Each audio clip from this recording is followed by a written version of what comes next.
Hey class, Colin here. Nick too. You know, when I heard about this project, I got pretty excited because the project was completely free reign and open to any subject, and as long as it had to do with physics.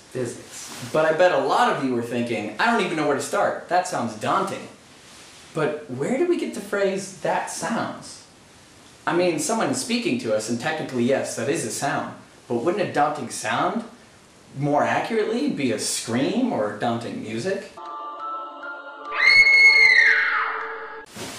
And speaking of, how fast is sound? I mean, we probably all know that by counting after a lightning strike, we can tell that it's about a quarter mile away for every second.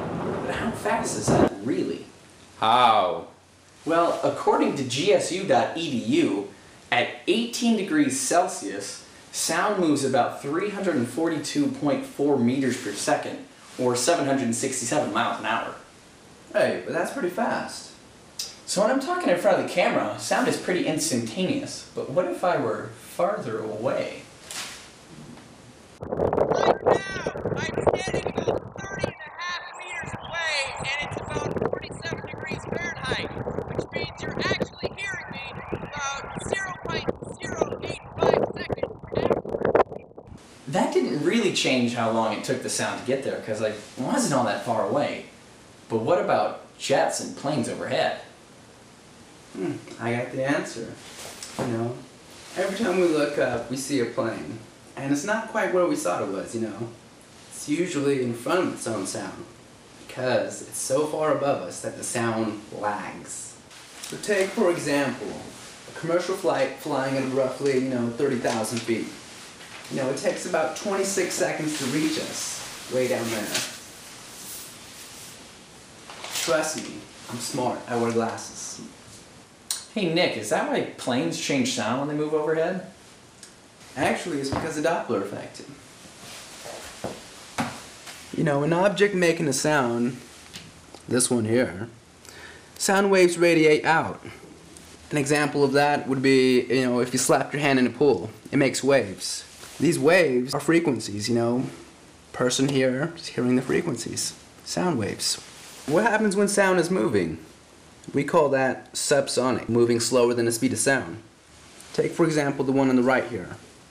Now, when an object is here, an object made this sound right here, the outer ring. And as it progresses, movement, it makes more rings. If you look over here, wow, those sound waves are all bunched together. And that makes for chaos, versus on this side, where, it's a little more, less frequent. So it's a higher pitch in the front and lower in the back. You know, Nick, that kind of gets me thinking. Jets, when they go by, say during an air show, have you ever noticed how they get really loud when they point at you? Yeah. I think that may have to do with the Doppler effect. Now, don't quote me, because I'm not a scientist, but when sounds are moving around, if it's not directly pointed at you, they may be spaced farther apart between the sound waves, but then when it's pointed directly at you, they're closer together. Generally, we would think of this as getting a higher pitch, but potentially that's why it's really loud when a jet's thrusters go right at you. And after that, we should enjoy a drink from our tasty beverages.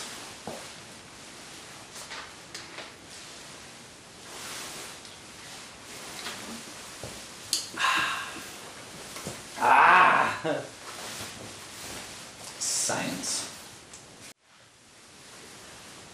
And how about in outer space? I mean, we only hear sound because it vibrates through a medium like air in our atmosphere, or water, or metal. But isn't space a vacuum with no atmosphere? Do all the scientific movies have it wrong? And would a TIE fighter really explode with no oxygen to burn? Well, that's getting off topic. But space actually does have a very low atmospheric pressure. It's mostly a hydrogen and helium plasma at a density of about 1 hydrogen atom per cubic meter at a temperature of 2.7 Kelvin.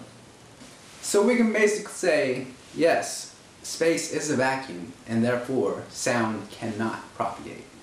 Or at least to the human ear.